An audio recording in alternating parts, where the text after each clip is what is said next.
नमस्कार, rare classes में आप सभी का स्वागत है। आइए हम बात करते हैं हमारी हिंदी हम देखते हैं कि जब यूपीपी का भी हाल ही में 60,000 वैकेंसियों पर जब बात हुई थी, 60,000 वैकेंसियों पर मतलब भर्ती या फिर हम कह सकते हैं एग्जाम हुआ था, उसमें हिंदी मोस्ट इम्पोर्टेंट रोल निभाई है। ठीक है, इसी तरीके से हम कह सकते हैं कि फिर से 40,000 वैकेंसियां यूपीपी की आने वाली हैं, जिसमें हिंदी महत्वपूर्ण है। हम उन्हीं चीजों को यहाँ पर लेके आए हैं जो जैसे आरओ है, यूपी पुलिस, एसएससी जीडी में भी हिंदी पर्याप्त मात्रा में आती है। हम बात करते हैं आरओ एआरओ। इसमें तो एक पूरा का पूरा पेपर होता है जो हम आपको ले आए। इसमें आपको उससे संबंधित बहुत सारे प्रश्न दिखाई देंगे और उनका हम पूर्ण रूप से विश्लेषण भी देंगे। हम बात करते हैं लेखपाल, इसमें भी हिंदी होती है, साथ ही साथ एनटीपीसी, इसमें भी हिंदी के कई प्रश्न आते हैं। आइए हम प्रारंभ करते हैं सीधे हिंदी के मोस्ट इंपोर्टेंट प्रश्न और उनसे संबंधित महत्वपूर्ण सोल्यूशन के बारे में।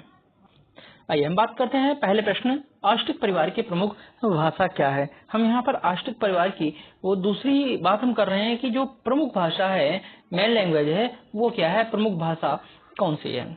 आप लोग जानते हैं कि देखो 4 यहाँ पर ऑप्शन है, तमिल है, मुंडा है, तिब्बती, खासी है। क्लियर। तमिल आप लोग अच्छी तरह से जानते हैं, तमिलनाडु के वासियों को क्या बोलते हैं, हम तमिल वासी बोलते हैं। तिब्बत के जो वासी हैं, अर्थात हम कह सकते हैं सीधा सीधा चाइना से संबंधित का जोड़ सकते हैं, यानी चाइना, या हम कह सकते हैं जो हिमालय है उसके उत्तर साइड में जो क्षेत्र है उसे हम तिब्बती क्षेत्र कहते हैं। क्लियर। वहां के निवासी लोगों को हम तिब्बती वासी बोलते हैं। क्लियर। हम बात करते हैं खासी। हम जब जाते हैं मेघालय में तो देखते हैं मेघालय में गारो, खासी और जयंतिया 3 पर्वत चोटियां हैं। याद रहे जो खासी है ये वहां की खासी जनजाति के नाम पर उस पर्वत का नाम, ये चोटी का नाम खासी पड़ा है। ठीक है, तो हम कह सकते हैं जो जनजाति है ये खासी मेघालय में निवास करती है। ठीक है, लेकिन यहाँ पर प्रश्न आ रहा है कि प्रमुख भाषा कौन सी है। हमें प्रमुख भाषा बताना है कि किस व्यक्ति की है। आप लोगों को पता होगा हम बात कर रहे हैं मुंडा समुदाय की। क्लियर। यानी आश्रित परिवार की जो भाषा है वो मुंडा भाषा है। कौन सी भाषा है? मुंडा भाषा है। ठीक है, आइए हम एक बार देख लेते हैं कि जो मुंडा भाषा है इससे संबंधित कुछ भारत में भी कुछ ऐसी जनजातियां पाई जाती हैं जिन्हें हम कह सकते हैं कि मुंडा जनजाति। आइए देख लेते हैं एक बार इनसे संबंधित कुछ महत्वपूर्ण पॉइंट। मुंडा आस्ट्रो एशियाई या आस्टिक परिवार की प्रमुख भाषा है। क्लियर। आप लोगों को पता होगा कि मुंडा राज्य झारखंड राज्य के एक प्रमुख आदिवासी जनजाति है, जो बराबर प्रश्न भी पूछा जाता है मुंडा कहाँ की जनजाति है, तो झारखंड की प्रमुख जनजाति है। मुंडा भाषा बोलने वाले लोग बंगाल में पाए जाते हैं, बिहार में पाए जाते हैं, मध्य प्रदेश में पाई जाती हैं, उड़ीसा और आंध्र प्रदेश, ऐसे क्षेत्रों में हम मुंडा समुदाय के लोगों को पाते हैं, लेकिन सर्वाधिक मात्रा में हम झारखंड में पाते हैं। इसीलिए कह सकते हैं कि मुंडा जो भाषा है, प्रमुख लैंग्वेज है, मुख्यतः कहाँ बोली जाती है, तो झारखंड में बोली जाती है।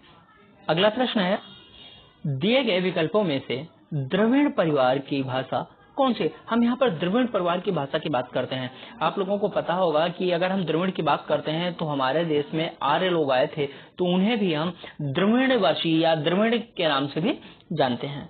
इसका जो प्रमुख आंसर है वो है कन्नड़। यानी कन्नड़ जो परिवार है या कन्नड़ जो लैंग्वेज है उसे हम द्रविड़ परिवार की भाषा के रूप में जानते हैं। आइए हम इसका डिस्क्रिप्शन एक बार देख लेते हैं।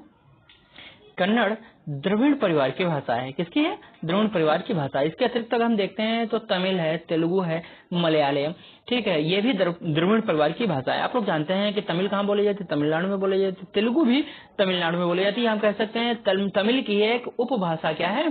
तेलुगु है। दोनों ही तमिलनाडु में बोली जाती है। याद रहे जो तमिल भाषा है ये अगर हम 2 भागों में जैसे भारत को देखते हैं कि नॉर्थ और साउथ में बांटते हैं, क्लियर, तो इसी प्रकार से हम तमिल को बांट लेते हैं, तमिलनाडु को बांट लेते हैं।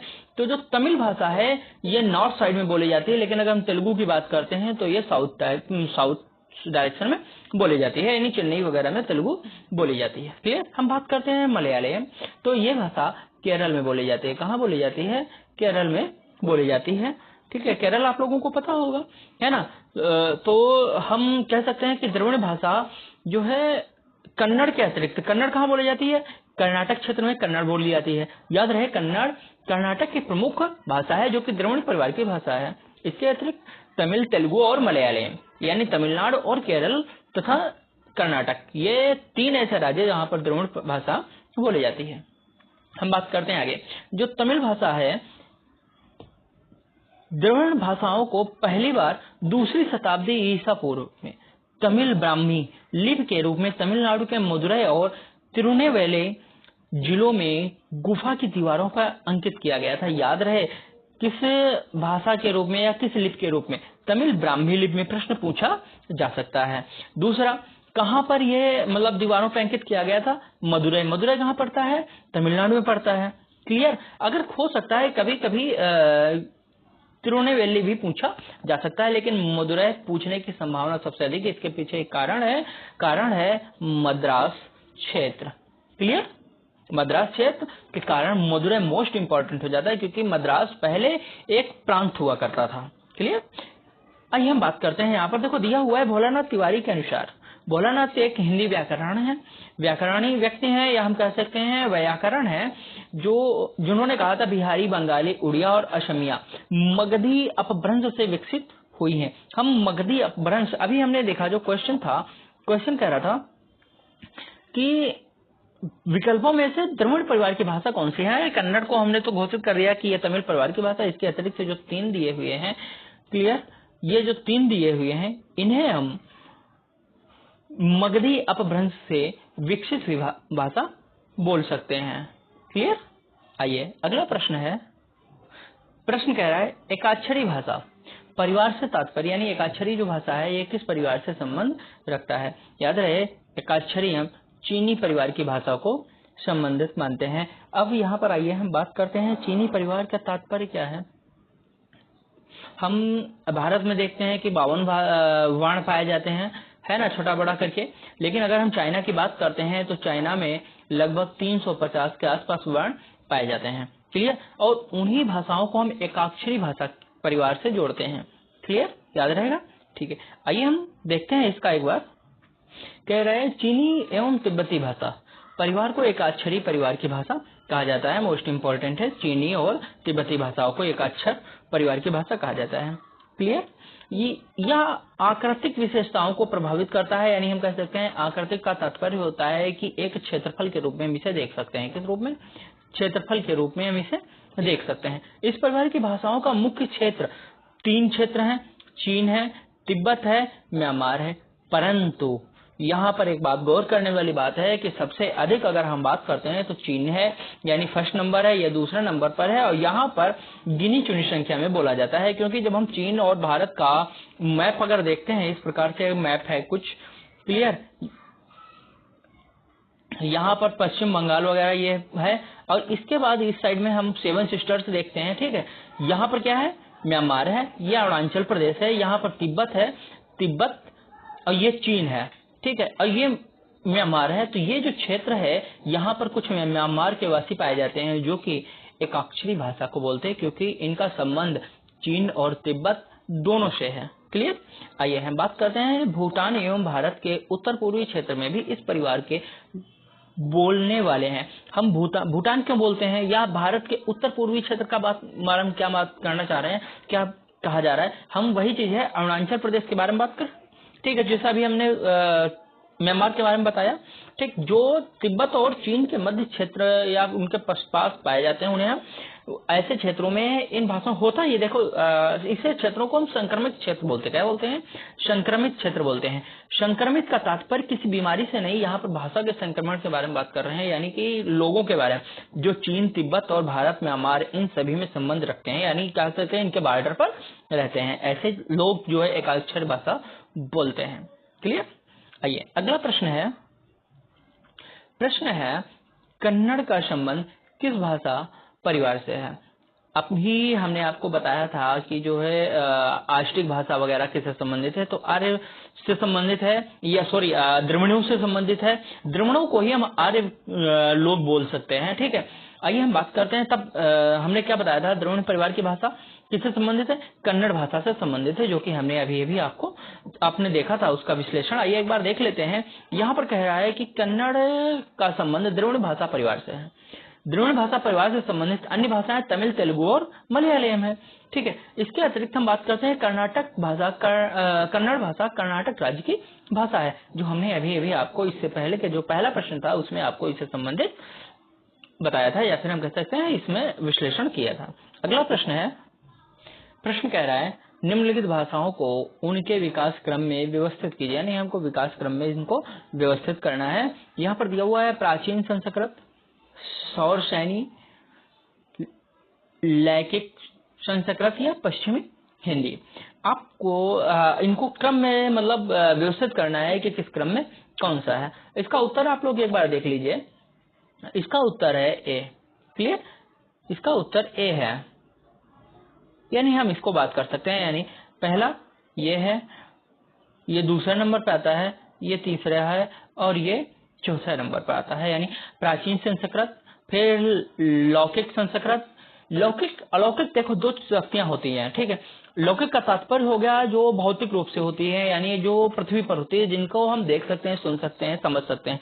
अलौकिक का तात्पर्य होता है ऐसी शक्तियां जिनको हम ना देख सकते हैं ना समझ सकते हैं, ठीक, उनको हम अलौकिक के नाम से जानते थे। लेकिन यहाँ पर लौकिक है तो याद रहे प्राचीन है, लौकिक है, सौर सैनी है और पश्चिमी हिंदी, ये चार प्रकार की भाषाएं हैं जिनका विकास क्रम इस प्रकार से दिया गया है। आइए हम एक बार इसका विश्लेषण भी देख लेते हैं। आइए, हाँ देखो दिया हुआ है कि भाषाओं का विकास क्रम किस प्रकार से है। प्राचीन संस्कृत, क्लियर, लौकिक संस्कृत, सौर सैनी और पश्चिमी हिंदी, क्लियर। हम भारतीय भाषाओं का विकास क्रम अगर देखते हैं तो प्राचीन भारतीय जो आर्य भाषाएं हैं वो 1500 ईसा पूर्व से 500 ईसा पूर्व के मध्य पाई गई हैं। प्राचीन भारतीय भाषाएं या आर्य भाषाएं दो प्रकार की हैं, एक सांस्कृतिक जिन्हें हम वैदिक संस्कृत बोलते हैं, क्लियर, दूसरा है लौकिक संस्कृत, या हम कह सकते हैं इन्हीं से निकली हुई एक अन्य भाषा जिन्हें हम वैदिक संस्कृत को समझने के लिए जिनका निर्माण किया गया, वर्णित किया गया, उन्हें हम लौकिक संस्कृत के रूप में जानते हैं, क्लियर। आइए हम बात करते हैं अलौकिक संस्कृत के बारे में। मध्यकालीन भारतीय आर्य भाषाएं वो 500 ईसा पूर्व से 1000 ईस्वी तक माना गया है। देखो ईसवी ईसा पूर्व का तात्पर्य क्या होता है, हम मान करते हैं पहली ईस्वी की, ठीक, या हम कह सकते हैं ईसा मसीह का जब जन्म हुआ था, जब हम इसके उत्तर मतलब पीछे साइड में जाएंगे तो वो होगा ईसा पूर्व, क्लियर, वो ईसा पूर्व होगा। जब हम उसके आगे साइड में बढ़ेंगे तो वो ईस्वी कहलाता है, क्लियर। वही चीज यहाँ पर दिया गया है, यानी 500 ईसा पूर्व और 1000 ईसा ईस्वी के मध्य, ठीक है। प्राचीन जो मध्यकालीन भारतीय आर्य भाषाएं हैं ये तीन है, पाली, प्राकृत, अपभ्रंश, क्लियर, ये तीन प्रकार की भाषाएं हैं। वर्तमान में जो हम भाषाओं को वो प्रयोग करते हैं वो अपभ्रंश भाषाएं जो मध्यकालीन आर्य भाषाओं से निकली। अपभ्रंश का तात्पर्य हम समझने के लिए करते हैं, जो प्राचीन भाषाएं हैं उनको समझने के लिए इनका विकास किया गया है। आधुनिक भारतीय आर्य भाषाएं जो 1000 ईसा पूर्व से अब तक उपयोग में की गई हैं, क्लियर। आइए बात यहाँ पर कर रहे हैं कि उनका जो उपभाषाएं हैं इनका किस प्रकार से वर्णन है। मोस्ट इम्पोर्टेंट है, याद रहे कि ये इतना जहाँ ये इतना इम्पोर्टेंट क्योंकि यहाँ से बराबर क्वेश्चन पूछे जाते हैं। उपभाषाएं एवं उनका विकास, क्लियर। सौर सैनी, मागधी, अर्धमागधी, क्लियर। हम बात करते हैं सौर सैनी से जो भाषाएं निकली हैं, पश्चिमी हिंदी, राजस्थानी, पहाड़ी, गुजराती, इनका विकास सौर सैनी से हुआ है। जबकि मागधी के बारे में बात करते हैं तो ये है बिहारी, ओडिया, बांग्ला, असमिया, ये क्या है, ये मागधी भाषा से संबंधित है। जबकि अर्धमागधी से हम पूर्वी हिंदी का विकास समझते हैं, जिन्हें हम खड़ी बोली के रूप में भी जानते हैं, क्लियर। खड़ी बोली जिन्हें हम अक्सर देखते हैं जो हिंदी क्षेत्र के हैं, जैसे उत्तर प्रदेश के आसपास जो क्षेत्र पाए जाते हैं, या हम कह सकते हैं ब्रज भाषा वगैरह, ठीक है, उन्हें क्या बोलते हैं, अर्धमागधी भाषा या फिर पूर्वी हिंदी के नाम से जानते हैं, क्लियर। आइए हम बात करते हैं, यहाँ पर गौर करने वाली बात है, कह रहा है कुछ विद्वान पहाड़ी को खस अपभ्रंश से मानते हैं। ये मोस्ट इंपॉर्टेंट है, कई बार प्रश्न पूछा जा सकता है। खस अपभ्रंश से पहाड़ी भाषा को हम जानते हैं, कई बार प्रश्न आया है कि पहाड़ी भाषा किस अपभ्रंश भाषा से उत्पन्न है, तो याद रहे खस अपभ्रंश भाषा से ये उत्पन्न है, ठीक। आइए देखते हैं अगला प्रश्न है, निम्नलिखित में से प्राचीन भारतीय आर्य भाषा कौन सी है।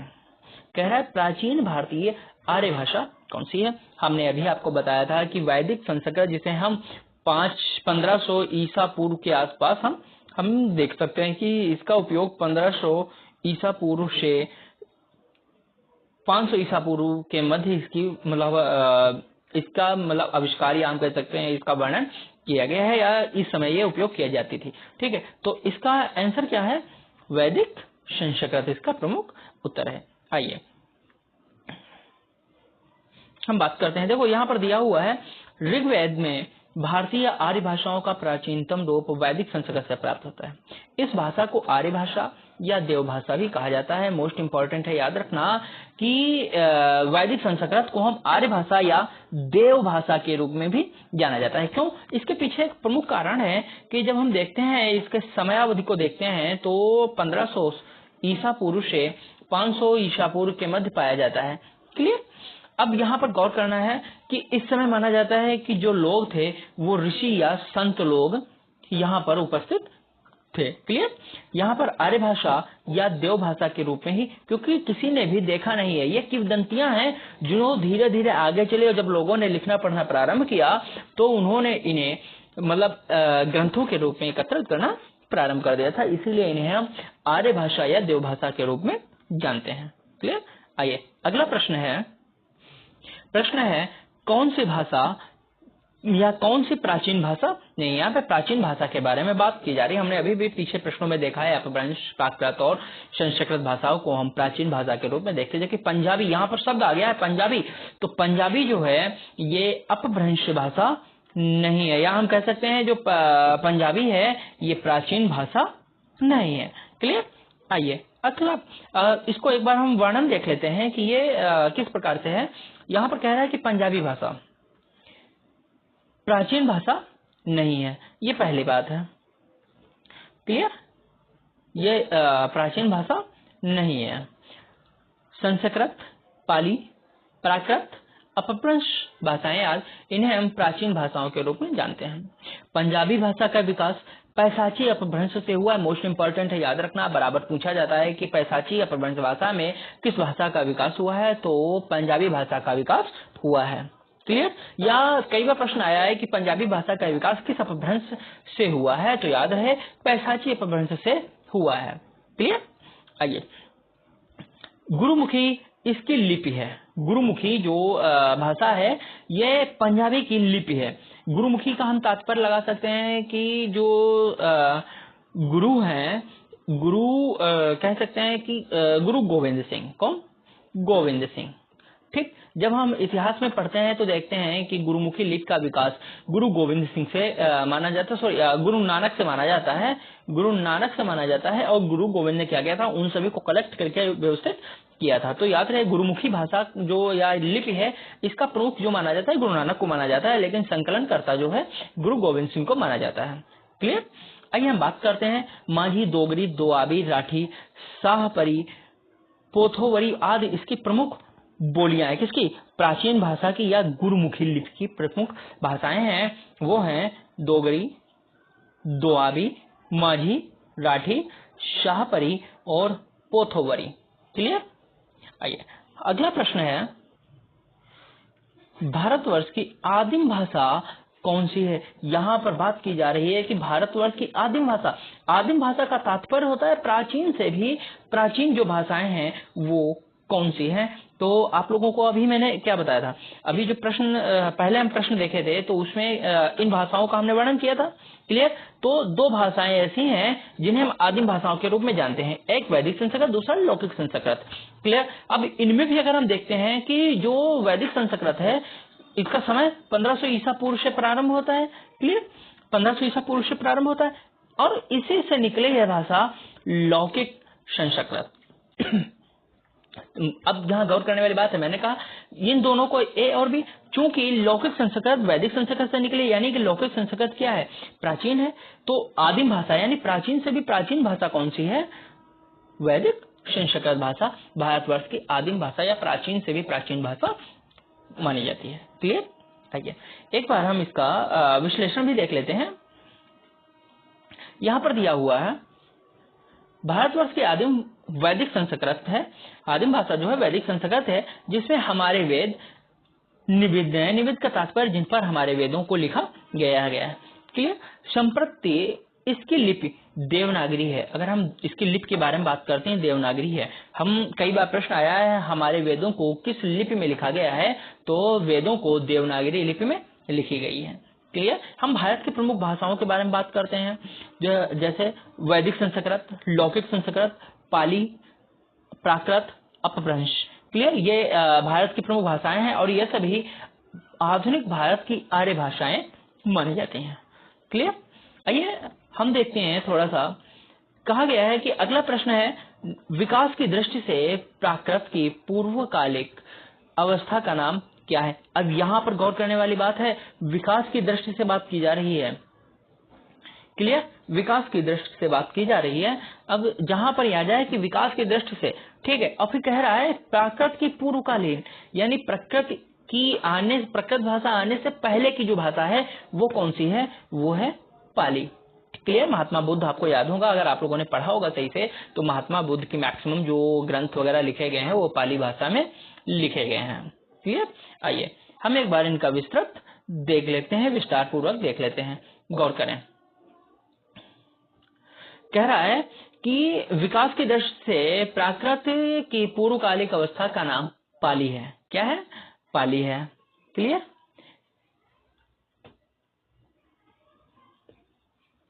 पाली भारत के प्रथम देश की भाषा मानी जाती है। क्या मानी जाती है, देश की प्रथम भाषा मानी जाती है। अगर हम वैदिक संस्कृत को छोड़ दें तो। क्लियर। श्रीलंका के लोग पालिन को मागधी भाषा कहते हैं। अब पालिन का तात्पर्य पाली भाषा से है, ये लोग इसे मागधी भाषा कहते हैं क्योंकि इसका जो सृष्टि या इसका जो सृजन हुआ है वो मगध में हुआ है। कहाँ से हुआ है, मगध में हुआ है, क्योंकि महात्मा जो बुद्ध हैं ये कहाँ से संबंध रखते हैं, तो ये मगध से संबंध रखते हैं। क्लियर। इसमें वर्तमान समय की अनेक बोलियों के तत्व हैं तथा तद्भव शब्दों का प्रयोग अधिक हुआ है। हम वर्तमान में तत्सम तद्भव जो पढ़ते हैं, तत्सम और तद्भव हम संस्कृत का बिगड़ा हुआ रूप, या फिर हम कह सकते हैं अपने हिसाब से संस्कृत वार्ता को जो अपने अनुसार डालते हैं उसे हम तद्भव शब्द बोलते हैं। क्लियर। अन्य महत्वपूर्ण तथ्य, भगवान बुद्ध ने पाली भाषा में अपना उपदेश दिया। मैंने अभी आपको बताया था भगवान बुद्ध ने जो पाली भाषा को, मतलब जो उपदेश वगैरह जो दिया है पाली भाषा में दिया। क्लियर। आइए बात कर रहा है, पहली सदी में 500 ईस्वी तक उत्तर भारत के भिन्न भिन्न भागों में प्राकृतिक भाषा का प्रयोग सबसे अधिक हुआ है। 500 ईस्वी तक प्राकृत भाषा का प्रयोग सबसे अधिक किया गया है।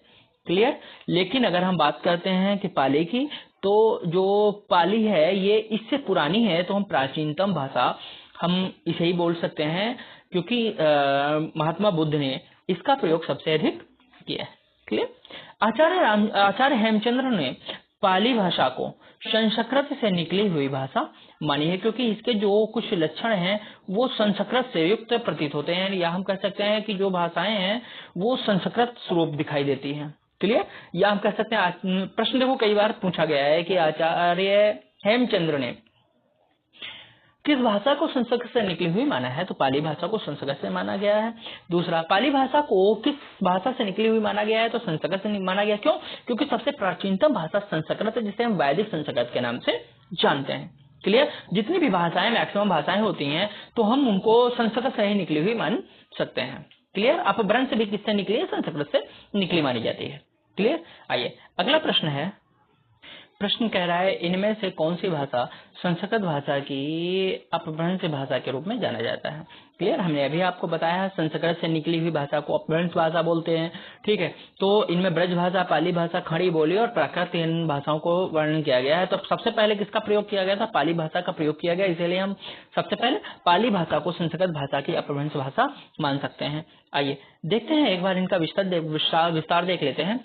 कह रहा है कि पाली भाषा मध्यकालीन आर्य भाषा की प्रथम भाषिक अवस्था रही है, जो संस्कृत के प्रथम अपभ्रंश भाषा मानी जाती है। क्या मानी जाती है, प्रथम अपभ्रंश भाषा मानी जाती है किसे, पाली भाषा को। क्लियर। जबकि हम बात करते हैं श्रीलंका के लोग पाली भाषा को किस नाम से जानते हैं, तो मागधी के नाम से जानते हैं। क्लियर। ये कई बार प्रश्न आया हुआ है, याद रखना। भाषा का विकास बात करते हैं, तो प्राचीनतम आर्य भाषा वैदिक संस्कृत और लौकिक संस्कृत के नाम से जाना जाता है। लौकिक संस्कृत से ही पाली भाषा का विकास हुआ है। क्लियर। अब बात करते हैं पाली से प्रकृत भाषा निकली है, प्रकृत से ही अपभ्रंश भाषा या अवहट्ट भाषा निकली हुई है। क्लियर? आइए, आर्य भाषा, आधुनिक आर्य भाषाएं भोलानाथ तिवारी के अनुसार अगर हम बात करते हैं, लहंदा है, उड़िया है, सिंधी है, असमिया है, पंजाबी है, सिंगली जिप्सी, सिंगली या जिप्सी। अब यहाँ पर गौर करने वाली बात है, सबसे अधिक सिंगली भाषा कहाँ बोली जाती है? तो श्रीलंका में बोली जाती है। कहाँ बोली जाती है? श्रीलंका में बोली जाती है। अन्य आप लोगों को संभवतः पता होगी। ठीक है, अब बात करते हैं, हिंदी है, पता है आप लोगों को, गुजराती, मराठी आप लोगों को अच्छी तरीके से पता है। तो सभी राज्यों के नाम पर ही रखी गई। हम लहंदा की बात करते हैं तो याद रहे, लहंदा जो है पंजाब की ही या पंजाबी भाषा के ही एक स्वरूप है। जो मोस्ट इंपोर्टेंट थी वो हमने इसमें बता दिया। ये भोलानाथ तिवारी के अनुसार आधुनिक आर्य भाषाएं हैं जो आर्य लोग बोलते थे वर्तमान में। क्लियर? आइए, अगला प्रश्न है, पाली भाषा के सर्वप्रथम व्याकरण कौन है? क्लियर? कह रहे पाली भाषा के सर्वप्रथम व्याकरण कौन है? पाली भाषा के सर्वप्रथम व्याकरण आप लोगों को पाणिनि पता होगा, हेमचंद्र पता होगा, पतंजलि पता होगा। अब अगर आपके सामने प्रश्न आया तो क्या लगाएंगे? तो मैक्सिमम लोग या तो पतंजलि लगाएंगे या फिर पाणिनि लगाएंगे। क्लियर? जबकि ये आंसर गलत है। क्लियर? तो आंसर क्या है? कच्चायन। कच्चायन को पाली भाषा के सर्वप्रथम के व्याकरण माना जाता है। क्लियर? आइए हम देखते हैं कि पाली भाषा मध्यकालीन आर्य भाषा की प्रथम अवस्था रही है। क्लियर? इस अवस्था को ही या इस भाषा के प्रथम व्याकरण कच्चायन थे। कौन है? कच्चायन है पाली भाषा। पाली भाषा के ग्रंथों की अगर हम बात करते हैं तो धम्मपद, मिलिंद पन्नो, महावंश, ये बौद्ध धर्म से संबंधित है। बौद्ध धर्म की भाषा कौन सी है? पाली भाषा रही है, मोस्ट इंपॉर्टेंट है। क्लियर? प्रमुख भाषा देखो, पाली भाषा की 3 प्रमुख भाषाएं रही हैं, पाली, प्राकृत और संस्कृत, क्योंकि जो उत्तर बौद्ध काल की जो ग्रंथ लिखे गए हैं, ठीक है, वो संस्कृत भाषा में लिखे गए हैं। क्लियर? व्याकरणाचार्य जो कच्चायन है, इनके अनुसार कुल 51 ध्वनियां पाई जाती हैं। किसमें? पाली भाषा में 51 ध्वनियां पाई जाती हैं। क्लियर? इसके 2 प्रमुख जो है व्याकरणाचार्य 2 हैं, कच्चायन और मोग्गलान। मोग्गलान जो है ये कच्चायन के शिष्य हैं। क्लियर? मोग्गलान को हम कच्चायन के शिष्य के रूप में जानते हैं। आइए, अगला प्रश्न कह रहा है कि इनमें से किस विद्वान ने अपभ्रंश के लिए पुरानी हिंदी शब्द का प्रयोग किया है? अपभ्रंश के लिए पुरानी हिंदी का प्रयोग किसने किया है? हम पुरानी हिंदी भाषा के बारे में जानते हैं। ठीक है? अब हम विद्वान के बारे में पूछा जा रहा है, तो विद्वान चंद्रधर शर्मा गुलेरी हैं। कौन है? चंद्रधर शर्मा गुलेरी हैं। चंद्रधर शर्मा गुलेरी को अपभ्रंश के लिए पुरानी हिंदी के रूप में जाना जाता है। हिंदी भाषा का प्रयोग किया गया है। अपभ्रंश मध्यकालीन भारतीय आर्य भाषा और आधुनिक भारतीय आर्य भाषा के बीच की कड़ी माना जाता है। क्लियर? यानी हम कह सकते हैं कि जो वैदिक संस्कृत है, आधुनिक भाषाएं हैं, या आर्यकालीन जो भाषा है और वर्तमान में जो भारतीय आर्य लोग भाषा प्रयोग करते हैं, इनके मध्य को हम अपभ्रंश भाषा के रूप में जानते हैं। इसे संधिकालीन भाषा, संधिकालीन का तात्पर्य जब जहां पर मान लो ये कोई क्षेत्र है, दूसरा क्षेत्र ये है। क्लियर? ये क्या है? यहाँ पर संधि मानी जाती है, यानी जब दोनों का मिलन जहां पर होता है वो उसे हम संधि के रूप में जोड़ते हैं या जोड़ के रूप में जानते हैं। क्लियर? अन्य महत्वपूर्ण तथ्य, डॉक्टर रामकुमार वर्मा ने अपभ्रंश के प्रथम कवि स्वयंभू को ही हिंदी का प्रथम कवि माना है। किसे? स्वयंभू को हिंदी का प्रथम कवि माना जाता है। याद रहे, मोस्ट इंपॉर्टेंट है कि अपभ्रंश के प्रथम कवि कौन है? स्वयंभू को माना जाता है। प्रथम कवि स्वयंभू को माना जाता है। स्वयंभू को अपभ्रंश भाषा का वाल्मीकि एवं व्यास भी कहा जाता है। मोस्ट इंपॉर्टेंट याद रहे, स्वयंभू को मतलब हिंदी अपभ्रंश भाषा का वाल्मीकि किसे कहा जाता है या हिंदी अपभ्रंश भाषा का व्यास किसे कहा जाता है? तो स्वयंभू को माना जाता है। क्लियर? आज का ये टॉपिक यहीं तक था। यदि आप लोगों को आज का ये सिलेबस या आज का ये टॉपिक अच्छा लगा तो प्लीज लाइक, शेयर और सब्सक्राइब कीजिएगा। धन्यवाद।